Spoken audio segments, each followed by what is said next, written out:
negotiated and signed the adhesion to Treaty 6 in 1889. We just recently built a shelter over top of it, and it's covering up a rock that was put there to commemorate the treaties. So 1875, Canada's coming across the prairie 150 miles south of here, surveying for telegraph lines. They're met by the Cree. Cree tell them to get off our land. Don't come back until we have a treaty. 1876, Commissioner Morris arrives at Forts Carleton and Fort Pitt, negotiates treaties with the Cree there. Our people from this area, from the Woodlands Cree, were in attendance in 1876 and were told that our lands weren't part of that treaty. So we came home. We watched for the next while as the forest was being chopped down and it was slowly moving north. We wanted to save our territory, so we insisted on a treaty. And in 1889, on February the 11th, the treaty commissioners arrived here at this spot. It's February the 11th, we negotiated this treaty out on the ice. The people here during the negotiations kept asking about the water, about the fish, and were told by the treaty commissioners, we don't want your fish.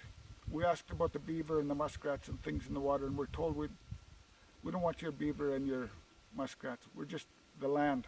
We want timbering and mining rights. So we kept asking, Aski Pogo, just the land, and we were assured, Tapui, Aski Pogo, just the land. So in the negotiations, we came away believing that all we had agreed to share with them was the dry land and not the water, that the water remained ours. So all of the fishing and muskrats and beaver and otter and everything in the water and to do with the water was still ours. We never gave it up.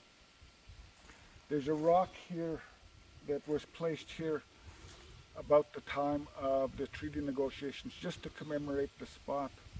There had been a brass plaque on it, I am told. I've never seen the plaque. I was told that someone came and broke it off and took it as a souvenir. That's just what I was told. I don't know that for sure. The plaque is no longer here. In the last few years, Montreal Lake Cree Nation has built a shelter over top of the commemorative rock to protect it and to mark the place and to try to keep it. So that's my understanding of the Treaty 6.